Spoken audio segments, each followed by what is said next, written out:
Alright guys, today we are going to be doing a valve cover gasket on a Chevy Sonic. Stay tuned.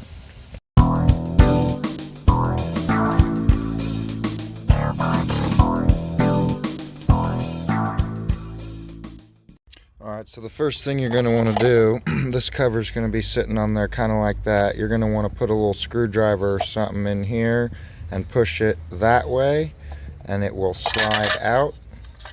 It'll slide out just like this to the driver's side, and it'll pull up, and you can set that to the side. Next thing we're going to go ahead and do is take out our ignition coil. I did already go ahead and unplug it. This tab was already broken, and then I unhooked the wiring harness from these two tabs by just sliding it up.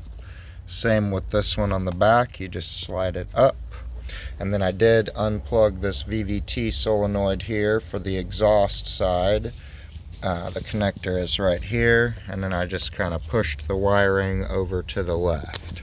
So now I'm going to go ahead and remove the ignition coil, and then I'm going to go ahead and remove all of the bolts around the edge of the cover. Alright, so we've got the ignition coil removed. I got that set down to the side, and I believe it was a T40 is what took that out. And I used my brand new DeWalt 20 volt compact atomic series driver.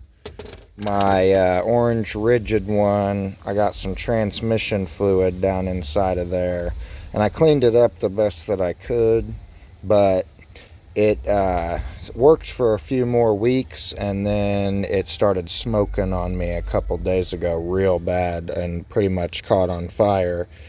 But I'm going to take that one apart, try to fix it, and then just have a second one for the garage. I think it just needs to be wiped down and cleaned up on the inside real good. But this thing is nice and definitely an upgrade from the one I had before.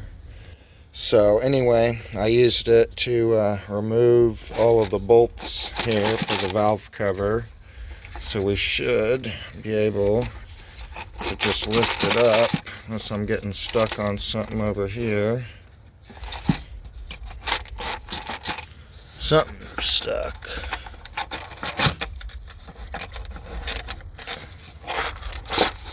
Oh, I see what it is. It's this PCV hose here. Try to get that out real quick with a clip, maybe. I don't know, maybe I can get it out by hand. Nah, I'm gonna need a pick or something. We'll be right back. Okay, so using a pick, I was able to get that clip out of there and get this PCV hose disconnected. And now we can pull this valve cover up, flip it over. We'll find that bolt there and put it back in. But what we want to do is go ahead and pull this valve cover gasket out of there, and then we're going to go ahead and place our new one. Alright, so we got our new valve cover gasket here from Fel-Pro. I'll go ahead and just get through this plastic here. And we're going to take this piece and we're going to basically route it around the edge of this the same way that we took it off. There's a couple of square holes on the bottom, and those should of course line up with the square pieces here. And then another thing to point out is this part of the square has a flat top, whereas it does not have that here, so this side needs to be up, and that'll let you know how you need to orient your gasket around the edge here. Alright, we've got our new gasket in place, as you can see. Now we just need to turn it upside down and place it back on top of the engine. Of course, you should go ahead and wipe down the edges here with a shop towel and make sure that they're free of any oil. Okay, now we've got our valve cover reinstalled with all of the bolts in and tightened. You do not go around the edge and just tighten them up. You want to move around a little bit. If you have access to Mitchell or ALLDATA, there's probably a sequence you can use. But I've done stuff like this enough times. I've never really had an issue with the sequences that I've chosen. If it was a cylinder head or something, I would definitely take that sequence a lot more seriously. But on these valve covers, I just went in the middle, edge, opposite corner, this corner, and then I came over here to the middle one, then to this one, then to the bottom one, then to the top one. Then I went around all over again and did that and made sure that everything was fully seated. I did not over tighten them. I just tightened them up nice and snug.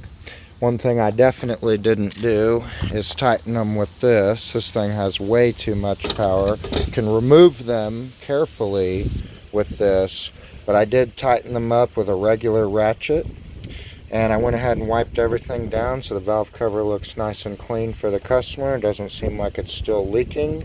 The next thing I'm going to do is go ahead and clean off this dirty area on the exhaust where we can see that it's been leaking.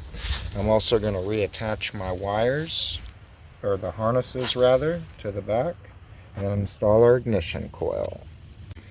Alright, so now we've got our ignition coil reinstalled. I just have to tighten it up. Got our connector plugged in, our harness reconnected on the back and on the side. We have our wiring harness rerouted here, and our exhaust side VVT solenoid plugged back in. And we've also got our exhaust manifold heat shield cleaned up a bit.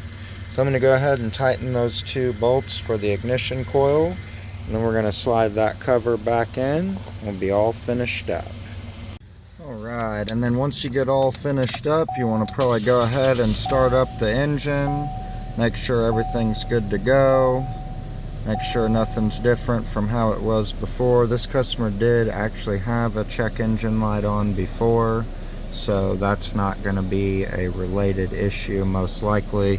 It's still running just as smooth as it did before, so I don't really think that we have any issues here. So I'm going to go ahead and give the keys back to the customer, and we'll be all finished up. And that's the end of our valve cover gasket replacement video on this Chevy Sonic. Hope you enjoyed. Please like, comment, and subscribe.